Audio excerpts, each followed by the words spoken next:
ఎర్రగుర్తు అంటే security head guard కూడా గుండె ఎదిరిపోయి మా గ్యారేజ్లోకి వచ్చి దుర్గయ్య ఎక్కడున్నాడు అని చెప్పేసి నన్ను నిలదీయడం కూడా జరిగిందండి. ఎవరి కోసమని చేసింది నేను? ఆ 57 మంది వర్కర్స్ బయటేసిరు, రోడ్డు మీద పాలయ్యారని చెప్పేసే కదా. ఈ అక్కలు కానీ చెల్లెళ్ళు కానీ నాకంటే ఏజ్ బార్ ఉండలేనండి వాళ్ళంతా. నేను 8 సంవత్సరాల నుంచి ఇబ్రాహీంపట్నం డిపోలో టిమ్మర్గా పనిచేస్తున్నానండి. నేను ఒక టిమ్మర్గా, నేను మెకానికల్ కాదు, ఆర్టిజన్స్లా ఒక టిమ్మర్గా పనిచేస్తున్నాను.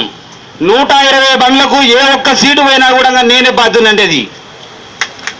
అదే రెగ్యులర్గా పనిచేసే వాళ్ళకు బాధ్యత ఉండాలన్నా, నేను ప్రైవేట్గా పనిచేసేవాడు బాధ్యుడు ఉండాలన్నా అంటే ఆ డిపోకు బాధ్యత నాకుందండి.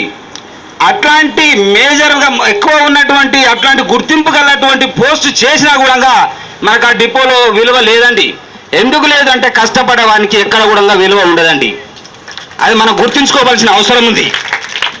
మేము ఏ విషయం చేసినా కూడా ఇప్పుడు అంటే మీకు కొంతమంది పెద్దలకు తెలిసి ఉంటుంది, రజాకార ఉద్యమం ఏ రకంగా ఉందో, రజాకాలు ఎట్లా గడగడలాంచి ఏం చేసిర్రు, ఏ రకంగా చేసిర్రు అనేది కూడా అప్పుడు ఏ రకంగా అయితే సాగిందో ఇప్పుడు మా ఇబ్రాహీంపట్నం డిపోలో హెడ్ గార్డ్ అంటే ఆ రకంగా సాగించుకుంటున్నటువంటి సంఘటన ఇబ్రాహీంపట్నం డిపోలో జరుగుతుందండి. ఆయనకు అవసరం లేదు, నేను ఒకటే చెప్తా ఉన్నా, ఆయనకు అవసరం లేదు. ఏ టైంకి వస్తున్నాడు, ఏ టైంకి పోతున్నాడు, దొంగతనంగా వస్తున్నాడా, దొరతనంగా వస్తున్నాడా, పోయేటప్పుడు ఏమైనా ఎత్తుకపోతుండా, గది మాత్రమే సెక్యూరిటీ అంటే కాపలదారుడు. నువ్వు గేట్ కాడ కూర్చోవాల్సిన అవసరం ఉంది. నీకు ఇచ్చింది గవర్నమెంట్, గేట్ కాడ కూర్చోవాలి. పోయేటప్పుడు ఏం తీసుకోబోతున్నాడు, వచ్చేటప్పుడు ఏం తెచ్చుకుంటున్నాడు, గది ఒకటి చూసుకోవాల్సిన అవసరం ఉంది. మనకు ఎంఎఫ్ ఉంటాడంటే ఎంఎఫ్ ఉంటాడు, ఎంసీ ఉంటాడు, ఇంతమంది అధికారులు మన పైన ఉంటారు.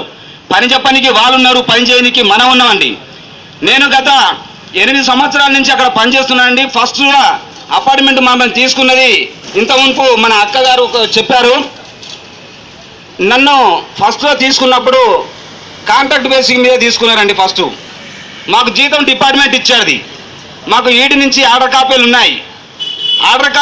1 ఇయర్ దాకా ఆర్డర్ కాపీ మీద